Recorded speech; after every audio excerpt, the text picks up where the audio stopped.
ඔයාලා දැනටමත් දන්නවා ඇති මම ගැන ෆේක් පෝස්ට් එකක් සෝෂල් මීඩියා එකේ සර්කියුලේට් වෙනවා මේක බොරු නිවුස් එකක්. එතකොට newscenter.lk ලෝගෝ එක යූස් කරලා තමයි මේ නදුන් රාජපක්ෂ කෙනෙක් තමයි මේ පෝස්ට් එක ක්‍රියේට් කරලා දෙන්නේ. එතකොට newscenter.lk කියනොත් දැනුම් දුන්නා යාලා මේක ක්‍රියේට් කරපු පෝස්ට් එකක් නෙවෙයි මේක බොරු ප්‍රචාරයක් කියන එක. එතකොට නදුන් රාජපක්ෂ කියන කෙනා මේ පෝස්ට් එක ක්‍රියේට් කළේ ආගේ මොකක්ද අරමුණ කියලා මම දන්නේ නැහැ. එයා පේජ් ගණනාවකට ෂෙයා කරලා තියෙනවා. ඒ දේවල් සහ මේ පෝස්ට් එක දාපු අනිත් අය Sri Lankan cricket style Silva HSD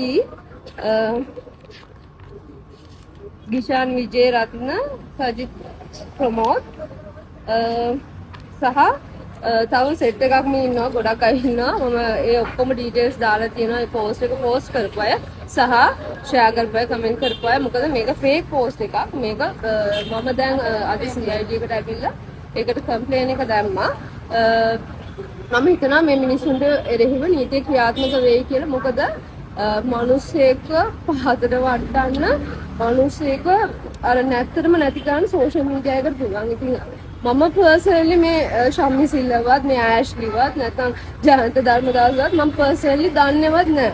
ඒකට මම මෙච්චර දවසක් මිනිස්සු මට ක්‍රිකට් වෙනුවෙන් මඩ ගහදි මම ඉවසන් හිටියේ මම වැරදි නිසාවත් නෙවෙයි මට ඒවත් එක හැප්පෙන්න වෙලාවක් නැහැ සහ වමනාවක් නැති නිසා. හැබැයි දැන් මේක ලයින් එක ක්‍රොස් වෙලා තියෙන මට තවත් මේක මෙහෙම දරා ගන්න හරිම අමාරුයි. ඔයාලට උනත් තේරෙන්නේ නැති මිනිස්සෙක්ට පීඩනයක් දරා ගන්න පුළුවන් ප්‍රමාණයක් තියෙනවා. ඉතින් ඒ නිසා මම මේ පීඩනය හරිම දරා ගන්න අමාරු නිසා තමයි මම මේ පාර ඇවිල්ලා CID එකට මේක කම්ප්ලේන් එක දැම්මේ.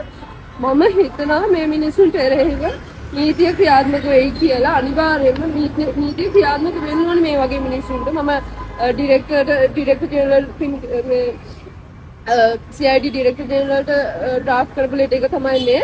මම හැම ඩීටේල් එකම දාලා මේ මිනිස්සුන්ගේ නම් දාලා විස්තර දාලා හැම එකම මම ඩ්‍රාෆ්ට් කරලා තියෙන දැන් මම CID එකට හැමදේම තොරතුරු බාර දුන්නා. ඊට පස්සේ කියන්න තියෙන කිසිම දෙයක් ඇත්තද බොරුද නැද්ද කියලා දන්නේ නැතුව කිසි මිනිසෙක් ඇඟිල්ල දික් කරන්න එපා. මොකද මේ මිනිස්සුගේ මානසික මට්ටමවත් මේ මිනිස්සයා මේකට කොයි විදිහට මුහුණ දෙයිද කියලා ඔයාලා දන්නේ නැහැ. ඒ නිසා මම වෙනුවෙන් වචනයක් හරි ලියලා තිබ්බ මිනිස්සුන්ට thank you සහ thank you එච්චරයි තමයි මට කියන්නේ.